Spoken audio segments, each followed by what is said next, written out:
Hey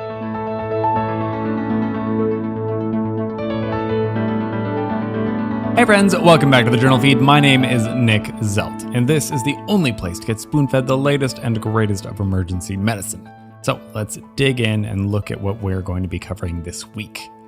First off, more for your street drug catalog. Here's a primer on Tranq, or Zalzine.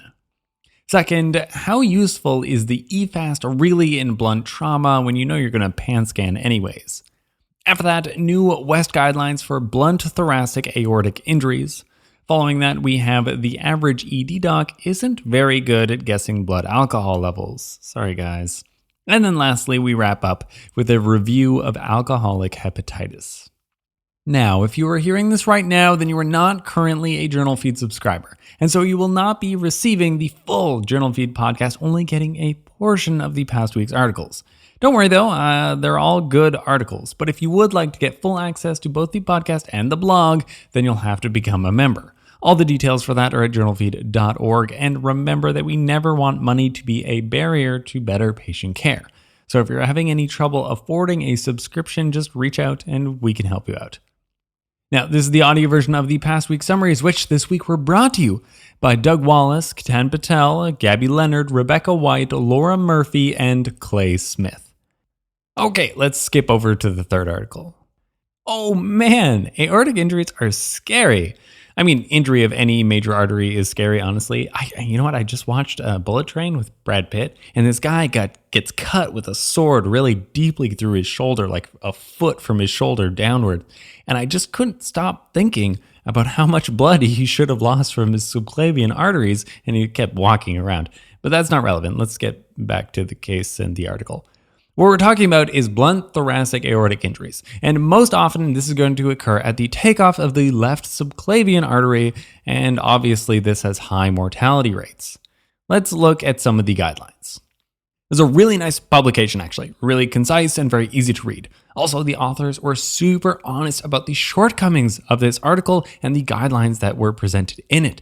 They identified which parts of the algorithm were weak, which is pretty much all of it, and recommended molding this algorithm to your location and practices rather than trying to follow it as law. That's the best thing a guideline can do, just guide you, not be strict walls. Now, the algorithm starts with screening. It recommends considering blunt thoracic aortic injuries in high energy mechanism cases, such as a high-speed MVC or falls from height. How fast is high speed and how high is scary high? They don't actually clarify, but assaults and falls from height should be pretty safe. To actually do the screening, a chest x-ray may show a wide mediastinum, hemothorax, and blunting of the aortic knob, but beware false negatives for chest x-rays. For this reason, they recommend screening with a CT. Now, a CTA of the chest has great sensitivity and near perfect negative predictive values. You could also consider a transesophageal echocardiogram, but these are less likely to be accessible at most shops. Now, what do you do when you actually find one of these aortic injuries? Pulse control, impulse control as well, is really important. They recommend esmolol to target a heart rate of less than 100 and a systolic blood pressure of less than 100 as well. This is in hopes of preventing the injury from worsening or rupturing by decreasing the stress that's put on it by the pumping heart. You can consider diltiazem or a vasodilator if there's no TBI or other contraindication, but pure vasodilators like nitroprusside are not recommended. You should avoid that. Grading. Now, grading of these injuries isn't going to matter too much to you specifically, but it will be done by the surgeon or at least the radiologist. Still good to know. Now, grades 1 and 2 are low-grade injuries, and these are just going to be an intimal tear or an intramural hematoma. These still need impulse medication. You still want to lower the heart rate and the blood pressure, but they're not going to go for surgery right away. Now, grade 3 is a pseudoaneurysm, and grade 4 is a rupture. These are high grade and need immediate surgery, as well as anti-impulse control.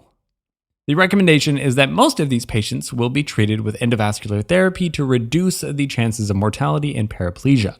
All of these post-surgical patients will need ICU admission for monitoring, so you could probably make that call early as well. In the ICU, it's going to be the goal of normal heart rate and blood pressure.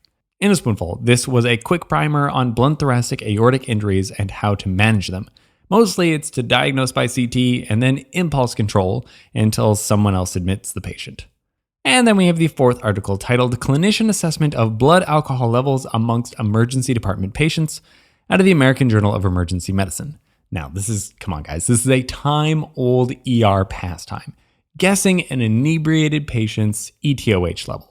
It's not uncommon to see intoxicated patients come through. Oftentimes, they just need to sleep it off. But how good are emergency physicians at guessing blood alcohol levels of their patients? Now, this was an adorable prospective study from a level 1 trauma center that included 243 participants.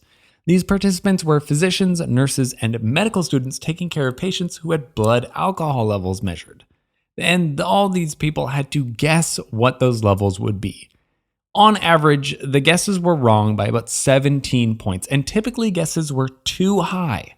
Now, despite the differences in roles and levels of training as well as experience, there was no significant difference in the ability of different participants to guess the EtOH levels. So attendings, residents, nurses, and medical students were all about the same.